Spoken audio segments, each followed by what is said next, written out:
Alléluia, bien-aimés dans le Seigneur. Nous voici encore une fois de plus. Nous avons reçu le frère Joël. Nous l'avons connu en tant que frère Joël, un enfant spirituel, un très proche de papa et de maman Olingui. Frère Joël, aujourd'hui pasteur, étant un enfant spirituel, un très proche de papa et maman Olingui, nous sommes venus le voir pour avoir de ses impressions par rapport à cette mort de ses parents. Je rends grâce au Seigneur.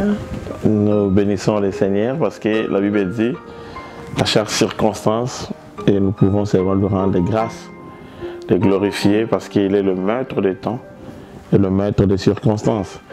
Et quand il permet quelque chose, ce que nous pouvons faire, c'est soumettre seulement à sa volonté. Parce que c'est sa volonté, on ne peut rien faire et on va seulement adorer Dieu par rapport à ce qu'il a décidé. Et je suis pour d'autres, frère Joël, comme là, je suis là pour rendre hommage à mes parents. Je suis un enfant de la maison, donc le Seigneur m'a fait grâce d'être auprès des parents, de papa et maman Olingui. Aujourd'hui, par la grâce de Dieu, je suis le pasteur responsable de l'église chrétienne, l'homme de Dieu ici à Bruxelles. Et si nous sommes là aujourd'hui, je ne suis pas venu en tant que pasteur, mais je suis venu en tant qu'un enfant qui a perdu ses parents et qui veut rendre hommage à ses parents. Parce que, comme vous avez dit, j'étais très proche de papa et maman, et tout le monde le savent, qu'un enfant de la maison, et je parcouris, je fais le voyage avec les parents, et je vécu dans leur propre maison. Donc on a passé des moments ensemble, fabuleux, avec les parents, papa et maman Olingui. Donc le sentiment que j'ai aujourd'hui, c'est un sentiment de tristesse. Parce que je n'ai pas pensé que papa et maman peuvent partir comme ça. Mais comme j'avais dit, c'est la volonté de Dieu, on se plie à la volonté de Dieu et on bénit Dieu pour ce qu'il a permis. Voilà, on bénit Dieu pour ce qu'il a permis. Vous, en tant qu'enfant de papa et de maman Olingui, nous savons que papa et maman Olingui, surtout maman, là on parle vraiment de maman qui vient de nous quitter parce que je me souviens que je vous ai déjà passé une interview pour papa. Et maman nous parlait souvent, ou elle prêchait souvent, de savoir-faire, de savoir-être et de savoir-vivre. Quel est l'héritage que vous êtes, comment on dit, que vous gardiez, vous êtes resté de papa et de maman? Je ne sais pas si j'ai bien parlé là. Ouais. Hein, qu'est-ce que vous avez appris de papa et de maman Olingui au travers de leur enseignement, savoir-être, savoir-faire et savoir-vivre? Qu'est-ce que vous avez appris surtout de maman? Vous êtes resté dans la maison de maman, à part ce que leur Dieu a fait dans votre vie. Mais eux-mêmes, qu'est-ce que vous avez appris? Parce que nous savons que maman et papa, c'était des personnes qui aimaient de l'excellence. Ils vous poussent à faire des choses, ils vous poussent à dire, ils vous poussent à aller de l'avant. Et qu'est-ce que vous avez retenu d'eux et qu'est-ce que vous avez hérité d'eux? Je rends grâce à Dieu. Ma vie, c'est le fruit du combat, comme je dis souvent. Donc, même là où je pars, dans les émissions que je passe, dans l'église, dans mon église, je parle de cela. Et je ne peux jamais ignorer le combat. Parce que ce que je suis, c'est le combat. Et Dieu m'a fait grâce que papa et maman Olingui puissent m'accueillir. C'est maman qui m'a appelé en 98. En 98. Et elle a assuré que je puisse aller quelque part, mais je ne savais pas c'était la formation. Donc, parce que le ministère est grand, on est nombreux. Un jour, il y a un frère, Josué Michel, qui était venu me voir chez nous. Il m'a dit que je suis là parce que maman m'a envoyé qu'on monte à la bergerie. À cette époque, c'était la bergerie, c'était pas encore orateur, en 98. Et j'étais surpris d'entendre que maman Lang m'appelle. Parce que comme on est nombreux, on est beaucoup, donc comment maman peut me voir et comment maman peut m'appeler? Et on était monté à Lufungu, là, à la bergerie, et le frère Josué, ex-Michel, il est entré à la maison, il a dit maman, je suis avec Joël. Maman a demandé, elle a dit fais-le entrer. Et je suis entré et maman me regardait, elle ne disait rien. Avec cette attitude qu'elle avait quand elle te regarde comme ça, j'étais en panique, je me dis mais qu'est-ce qu'elle voit? Qu'est-ce que je fais? Qu'est-ce qu'elle voit? Et elle m'a regardé, elle a dit bon ça va. Je l'ai vu, il peut s'asseoir, on va en parler après. Et je pense à vers 23h, j'ai rencontré maman, il m'a dit, le Seigneur m'a dit de t'appeler, mais je t'envoie quelque part. Donc tu vas aller dans la maison de mon serviteur.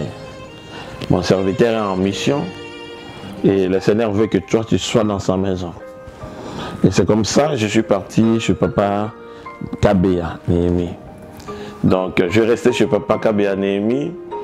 Je fais au moins 2 ans là-bas.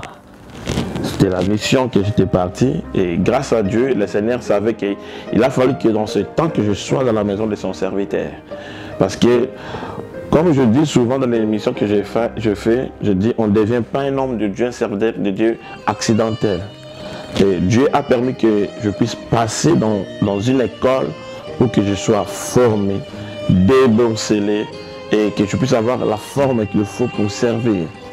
Et je passais 2 ans dans la maison de l'homme de Dieu, de papa Néhémie Kabea. Je pris soin de ses enfants, physiquement et spirituellement. Aujourd'hui, mes petits frères sont devenus des prophètes. Je rends grâce à Dieu. Parce que quand on s'appelle, il me parle des choses, je l'explique des choses. Donc je suis vraiment très fier d'eux. Parce que je sais que ce qu'ils ont aujourd'hui, et la grâce de Dieu qui est déversée dans leur vie aujourd'hui, donc je mets une pierre dans leur vie. Et en 2000, maman va me dire que ta mission c'est fini chez Kabea. On était avec maman Marie Mpaka dans la réunion de missionnaires et il m'a dit que c'est fini, ta mission est finie. Le Seigneur m'a dit tu vas aller à Matadi pour servir maintenant. Et maman Marie Mpaka a dit à maman, non mais maman, Kabea est en mission. C'est moi qui l'avais envoyé chez Kabea. Et c'est moi qui dis que sa mission là-bas est finie. Il doit faire maintenant la mission de Dieu. Et j'ai compris, après que les révélations que le Seigneur m'avait données, donc il fallait que je passe d'abord dans une école, que le Seigneur me prépare dans la maison de son serviteur, et afin que je puisse aller en mission. Et c'est comme ça que j'ai commencé dans ma vie missionnaire en 2000. Et en 2003, on a fini tout en restant à Matadi en 2001. Maman m'a appelé, on est parti au Cameroun, au collège de Cameroun, donc Yaoundé Douala. J'ai resté 3 mois là-bas et après là-bas, je suis retourné à Matadi. Et c'est comme ça. Et en 2003, on est rentré, on est parti en Afrique de l'Ouest, donc Bénin, Togo et tout, au Nigeria. Et quelques mois après, maman nous a rappelé. On était descendu à Kin pour retourner en Afrique de l'Ouest. Et maman m'a dit, Joël, toi tu ne pars pas. Tu ne pars pas. Parce qu'on connaît la maison, il y avait certaines choses et tout et tout. Et il m'a dit, toi tu ne pars pas. Le Seigneur veut que tu restes auprès de nous. Et c'est comme ça, depuis 2003, je restais auprès des parents. Donc je passais ma vie auprès d'eux et c'était vraiment la formation. Comme tu as dit, l'excellence, maman nous a poussés à l'excellence.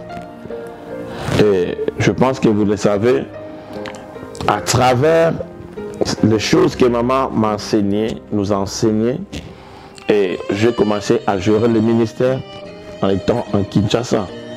Si les parents ne sont pas là, tous les rapports du ministère dans le monde entier, c'est moi qui gérais.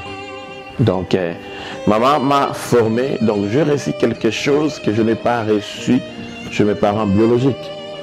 J'ai reçu ça auprès de maman Olangi. Et maintenant que vous avez votre propre ministère ou église, Et quelles sont les choses que vous avez appris de maman que vous pratiquez chez vous? Mais il y a tout.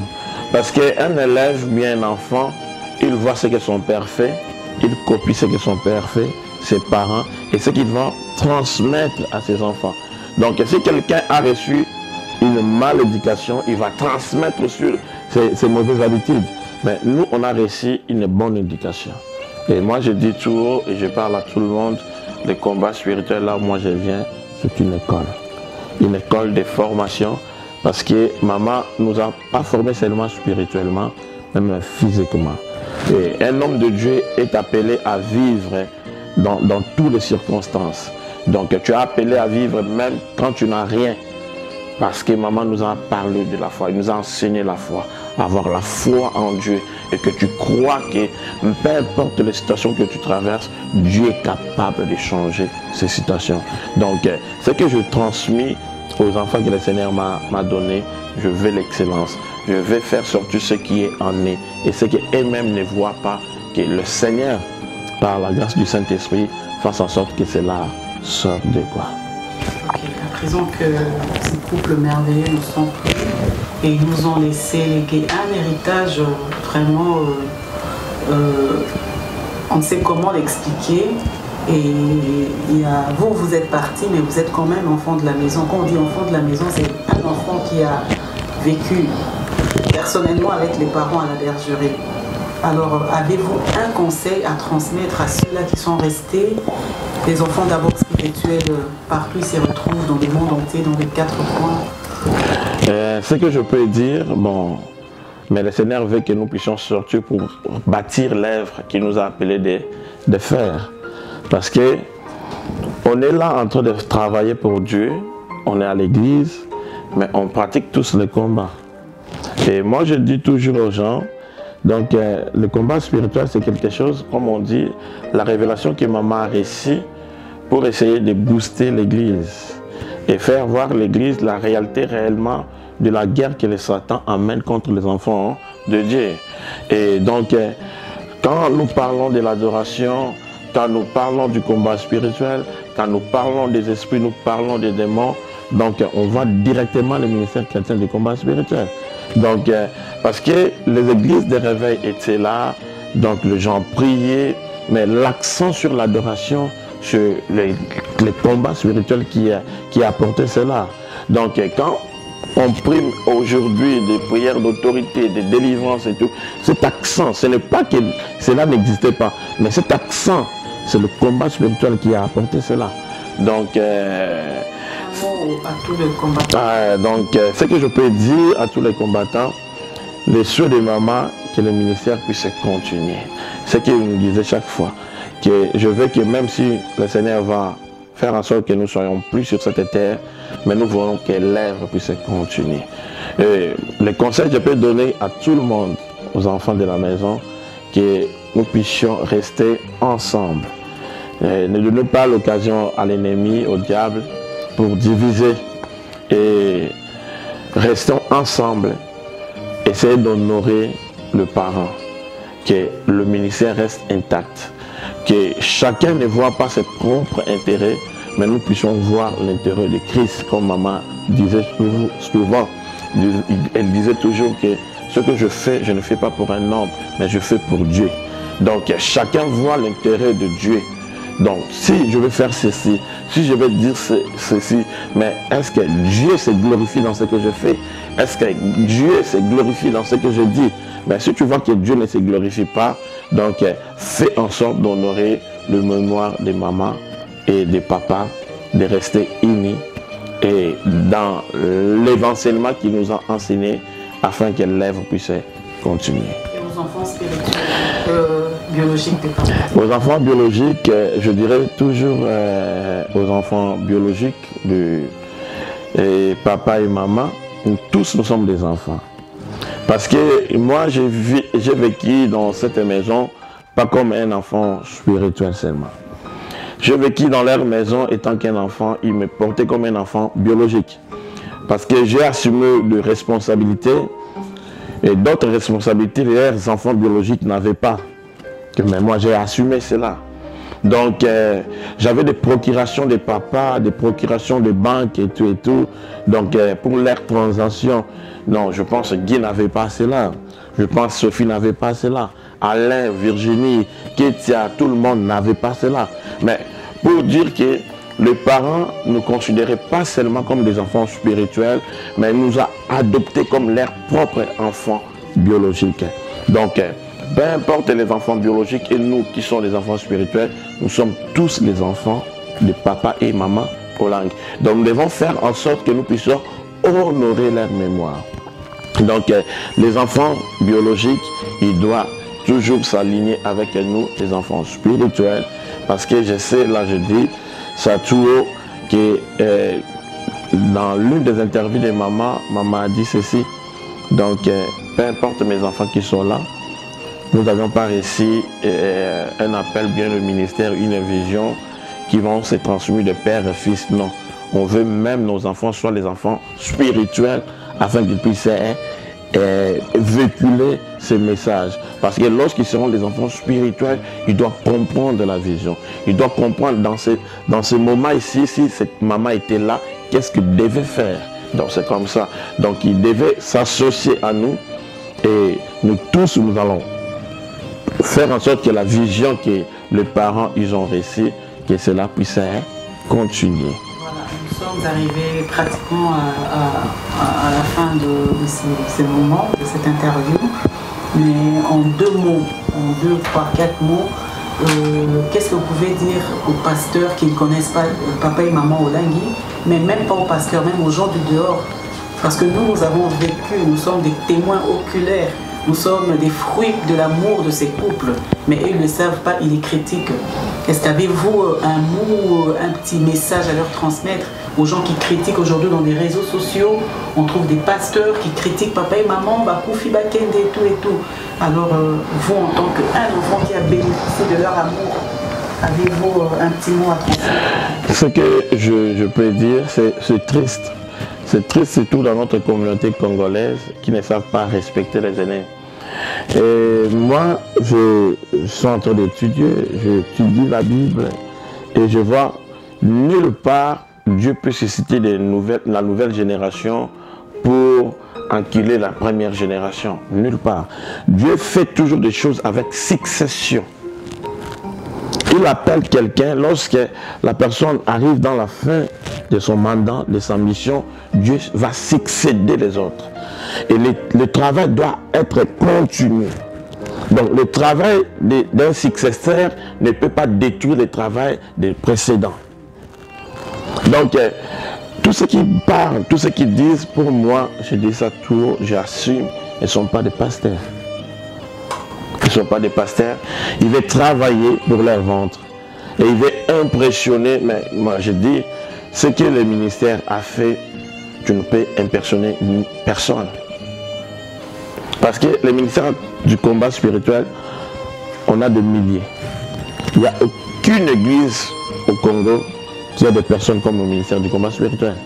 Si tu as 20, 30 personnes, même si tu passes à la télé, tu dis des sottises que tu peux dire, ça fera ni chaud ni froid aux gens qui sont à l'intérieur.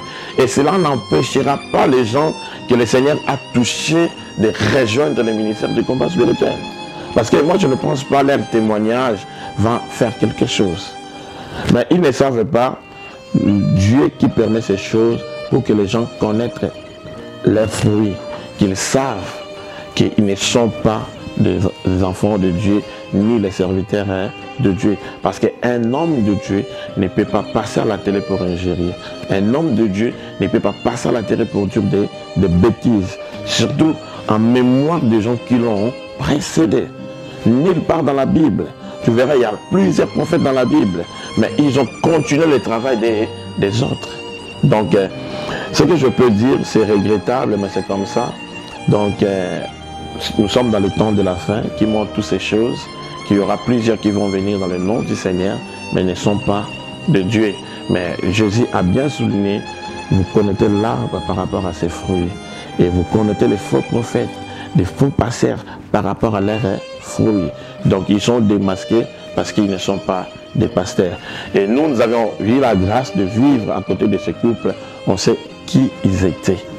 qui ils étaient. Parce que comme je dis, moi j'ai fait comme presque le tour du monde.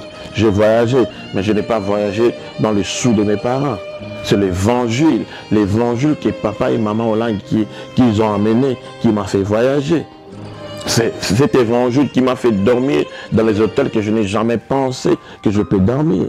Et cet évangile m'a donné la standard de vie que peut-être si je n'avais pas rencontré leur Dieu, je ne pouvais pas en avoir. Donc on est reconnaissant des l'œuvre que Dieu a fait à travers ses serviteurs. Et Dieu a jugé bon de les rappeler. Et comme j'avais dit l'autre fois, j'ai dit, lundi matin, moi je vis le départ de maman, mais je ne savais pas que maman partait. Et donc je vis que j'étais parti voir maman. Mais il y a notre petite sœur Inès qui m'a accueilli. Mais ce n'était pas aux orateurs. Donc je vis maman en 2000, lorsqu'elle avait toute sa force en 2000. Sa forme, elle était vraiment là, avec toute sa force. Et Inès a dit, maman, il y a Joël est venu. Et maman est venue, elle était en train de me blâmer. Je dis, tout le monde sont venus me voir. Mais pourquoi tu n'es pas venu nous voir? Et je voulais parler. Il me dit, seulement tout le monde sont venus, mais pourquoi tu n'es pas venu nous voir? Et je me suis réveillé, c'était 5h30. Et je parlais avec ma femme, je dis, mais comment je peux voir maman?